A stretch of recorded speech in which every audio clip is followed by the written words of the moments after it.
Halo semuanya, hari ini kita akan belajar tentang olahraga lompat jauh. Lompat jauh adalah suatu bentuk gerakan melompat, mengangkat kaki ke atas ke depan dalam upaya membawa titik berat badan selama mungkin di udara, melayang di udara, yang dilakukan dengan cepat dan dengan jalan melakukan tolakan pada satu kaki untuk mencapai jarak sejauh-jauhnya. Tujuan lompat jauh adalah mencapai jarak lompatan sejauh-jauhnya. Perhatian yang khusus pada hal-hal teknis ternyata memberikan keuntungan bagi atlet saat perlombaan.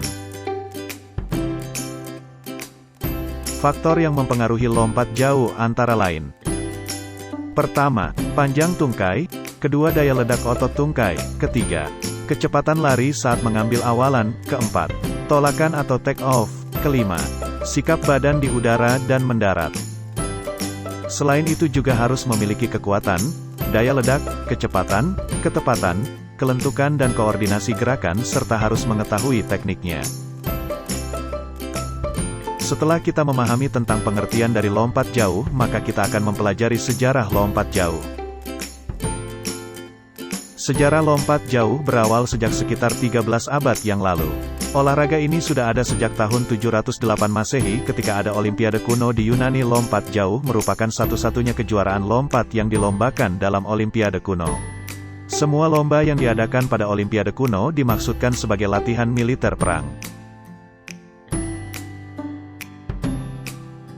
Munculnya olahraga lompat jauh dipercaya untuk melatih ketangkasan para prajurit perang dalam menerobos rintangan yang ada, seperti jurang atau parit.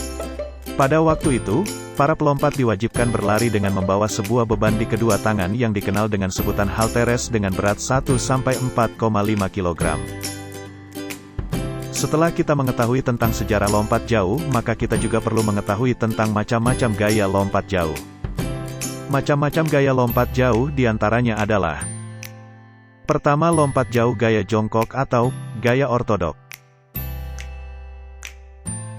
Gaya ini merupakan gaya pertama, yaitu gaya jongkok, dilakukan saat badan melayang di udara. Hal ini bertujuan agar bisa mendapatkan kecepatan maksimum saat ingin melompat.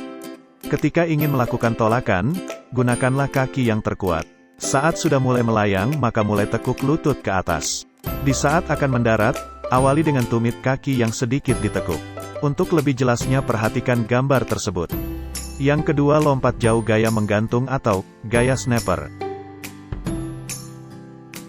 Gaya ini tidak mengubah kecepatan saat kaki akan bertumpu pada papan tolakan dan cara melakukannya dengan cara badan tegap. Gerakan kaki diayunkan ke belakang dan ke depan bersama dengan kedua lengan. Luruskan kedua kaki ke depan saat akan melakukan pendaratan dan kedua tumit harus mendarat lebih dulu. Untuk lebih jelasnya,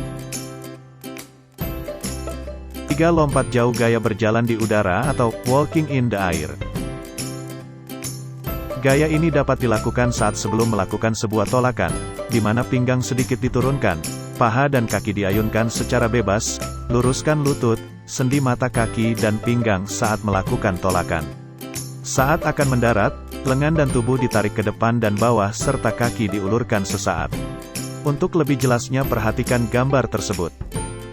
Setelah kita mengetahui tentang macam-macam gaya lompat jauh, maka kita akan mempelajari sarana dan prasarana lompat jauh.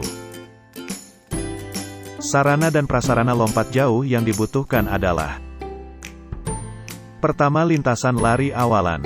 Lintasan standar yang digunakan untuk melakukan ancang-ancang memiliki ukuran minimum sekitar 40 meter, 131 kaki, dengan lebar 1,22 meter sampai 1,25 meter, dan juga di samping kanan dan kiri lintasan diberi garis putih selebar 5 cm.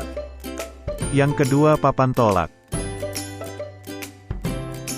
Memiliki bentuk segi empat dan biasanya terbuat dari kayu lalu dicat warna putih yang ditanam tak kurang dari 1 meter yang berjarak dari tepi dekat tempat pendaratan.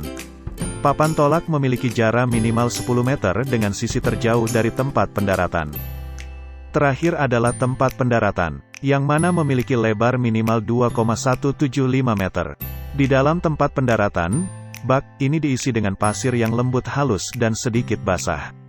Dan juga permukaannya harus rata dengan permukaan garis loncat. Untuk lebih jelasnya perhatikan gambar tersebut. Sekian dan terima kasih, jangan lupa like, komen, dan subscribe.